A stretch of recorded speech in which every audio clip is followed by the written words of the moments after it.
Tim Tollefson. Get nowhere. You're back. Is this like your 7th or 8th trip to Chamonix here? They stopped counting. This is 8th trip here. 8th trip. Yeah. Holy smokes. All right. Unbelievable. Maybe quickly just like reflect on that crazy journey. I mean, we should state for the record, your first trip, 2nd at CCC back in the day, then 2 back-to-back podiums at UTMB. Been a string of tough ones here recently, but there's a big arc of your journey here at UTMB. Maybe just a quick reflection on the last 8 editions that you've been a part of. I mean, as my girl Taylor would say, my reputation's never been worse. So you must like me for me. This is pretty sweet that you invited me. I have definitely kind of run the gamut of emotions here, been able to taste that real sweet kind of taste of victory, and then some pretty tough defeats. Yeah. But I would say it's probably been 4 years since I was in the Valley and actually wanted to do this. So I feel like I'm coming in kind of with a new perspective, some new tools, a new team, and it's honestly been really enjoyable to be written off again. It is sort of a blank slate, isn't it? Yeah. Reflect on that too, because like it does feel, I mean, saying that this is the first time in 4 years that you've actually wanted to do it. And I remember a couple of years ago when you said like you didn't have the courage not to start. We'll get to what happened last year, sort of out of your control. But when you actually want to do it, that's when good things happen. How'd you get back to that place? It was a journey. Yeah. I think a big part of it was I had just kind of taken running for granted. Like, I think the act of running is sacred, and I had kind of conflated the outcome with the process.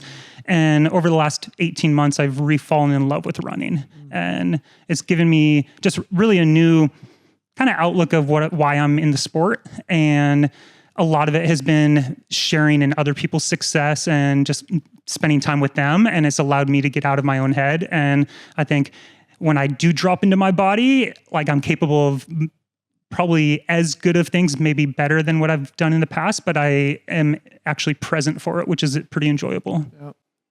So before we get to the good stuff, let's just remind people what happened last year. I recall you texted me a photograph of a positive COVID test the day after UTMB. You took the start line not feeling 100%.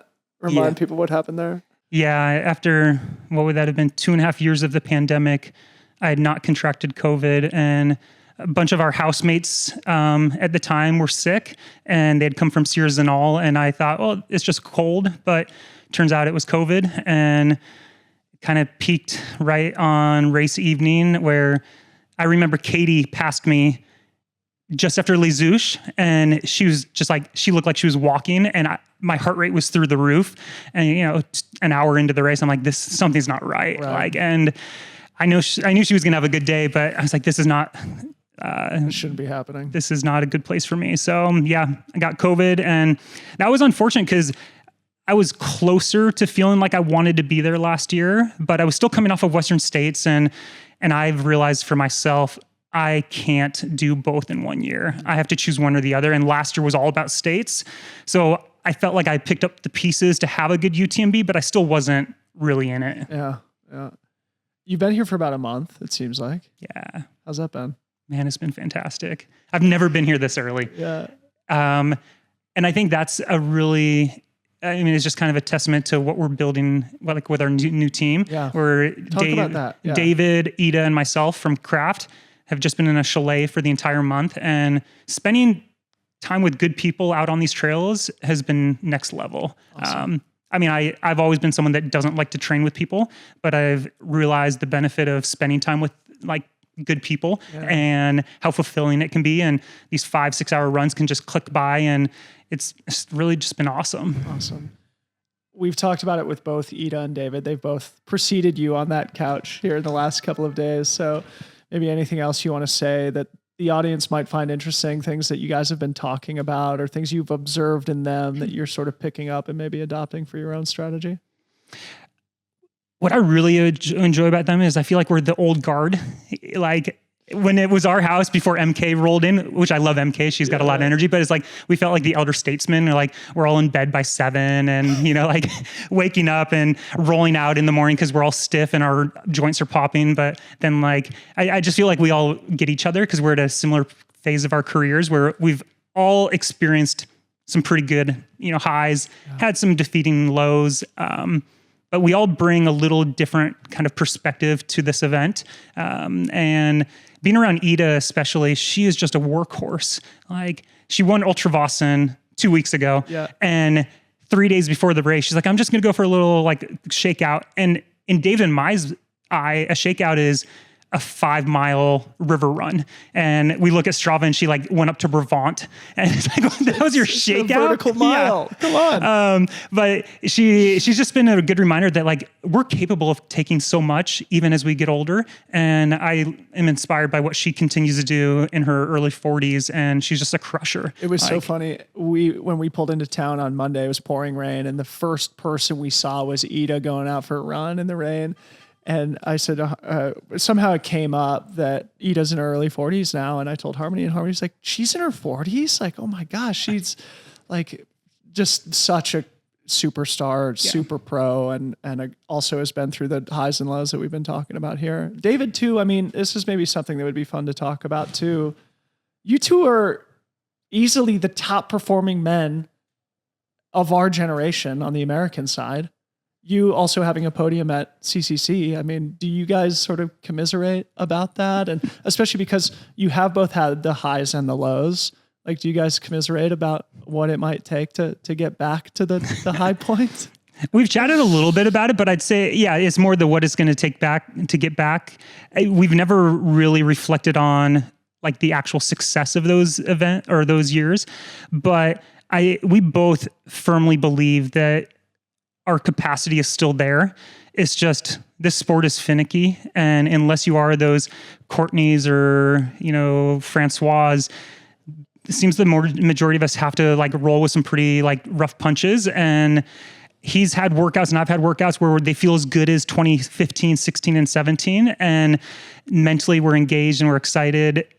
So we know that it's the piece, like all the ingredients for the recipe is there. It's just like, hey, are we actually going to like put it together this time, or are we going to botch it like as we pull it out of the oven? Right. And I think that we both are so dedicated to the sport. Like, we just love running, that we're going to keep showing up and something magical will happen at some point. Yeah.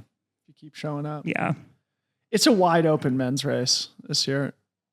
I don't know. I mean, you've been talking a lot in a lot of places about this new orientation you have, really focusing on the process, the love of the game again. How are you tuning into that? How is that reflected in the goals that you're setting for yourself this weekend? And how's that changed over time?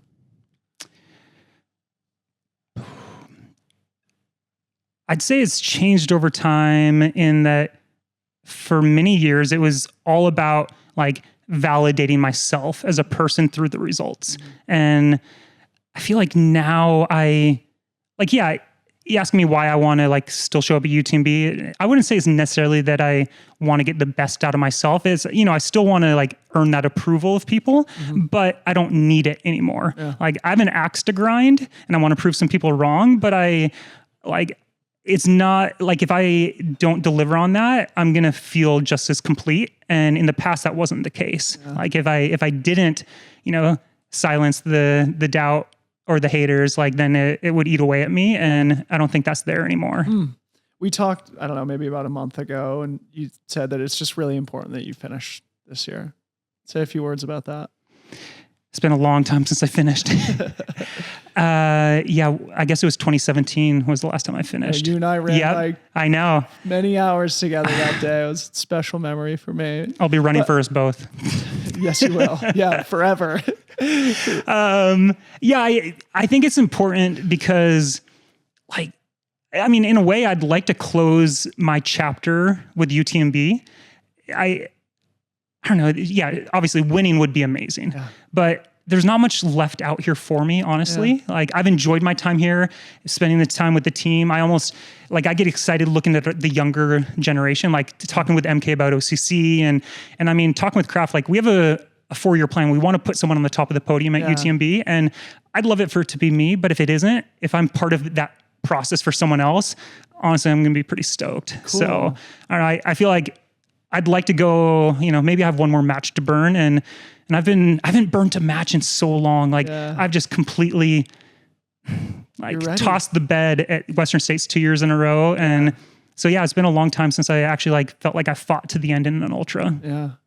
Maybe quickly, let's talk about your season. You were 8th at Transylvania. I know it was a result where you felt like you barely missed, like you were really close to nailing it and sort of fell off at the end. So anything you want to say about that, but more generally, like it feels like you've put a lot of eggs in this particular basket, having only done one 80K this season. So Transylvania, the result wasn't what I wanted, but I did feel very proud of it. Mm-hmm. And mainly, I guess this speaks to I'm not learning in my age as an athlete, where going to that area of the world, any of those islands, off of a proper Sierra winter is just miserable. It kicked my butt. I was not prepared, and it wasn't even a historically hot day out there, but it still rocked me.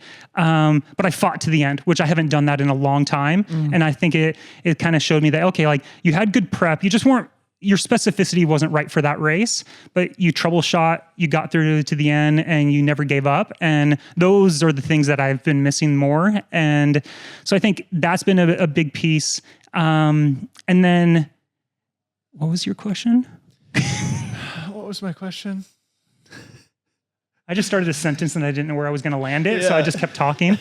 It was just about, your season and the sort of maybe reduced volume of racing. And the reduced volume wasn't by choice. I've been nursing a bum knee all year, and it's just after Transylvania, my goal was I was actually going to do Lavaredo and then do UTMB, and it felt like this perfect step up.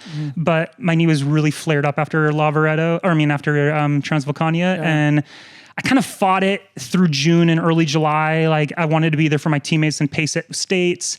But you did for Eda. I did for Eda, and that was an unbelievable experience, just watching her debut 100 She's crush. So tough, man. I mean, unbelievable, honestly. But I finally, probably early July, I realized I'm just in so much pain. I'm fighting this. It's not happening. I had to let go of my goals for UTMB. I just had to accept that it's not in the cards this year as much as I dreamt it. And I got formal treatment on my knee. I took a few weeks and just gravel cycled and basically gave up those expectations I had of myself. And then we had the trip booked, and I was like, Linz, I'm just going to go out there, and if I feel good enough to run, I'll roll the dice. And if you don't, you were going to hang out with us. I was going to hang out with you, and I was going to be here every day. And, I was like, let's just chance. Because I'm not in the game to do UTMB just to finish. I want to do UTMB and get something that I'm proud of and drain the tank. Yeah. And thankfully, over the last month, I've probably had 3 of the best weeks of training I've ever had. And it's left me feeling confident, being on these trails that, I can run them again. It's felt like 2017. Yes. And it's been a long time since I felt fluid on these trails. And I think that's kind of the big, I was forcing things for so many years. There were expectations on myself internally, externally. It's you have to do this. And I didn't want to. Wow. And so this time I feel like I wish I had another month to prepare, but as you know, sometimes it's kind of nice coming in when you're al dente and you're definitely not mushy. It's al dente fitness here. That's the first time I've ever heard that analogy. That's brilliant. Yeah. Tim, we could talk forever, but you've got a 100-mile race to attend to here. When is that? Is that tomorrow? Yeah, it's tomorrow.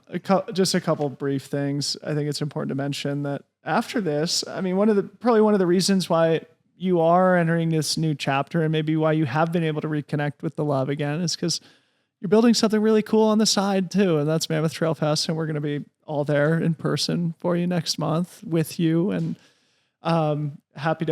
excited to help out with that. So maybe just say a few words about, what you're building there with Mammoth Trail Fest and what it's brought into your life as a person, as an athlete. Thanks. Thank you for joining. We can't wait to have you guys again. yeah, I think that's been a huge just lesson of shedding that focus on yourself, where this month I've trained in the morning with good friends on good trails, and then I've spent 8 to 10 hours a day working on Trail Fest. Yeah. And I haven't thought about UTMB, which has been a very good cleanse where I haven't consumed any media. Like, I don't know what's going on. Except for Freetrail every single day. I tune in, don't miss out, read his newsletters. They drop every Friday. Right? Friday? Fridays. Okay, good.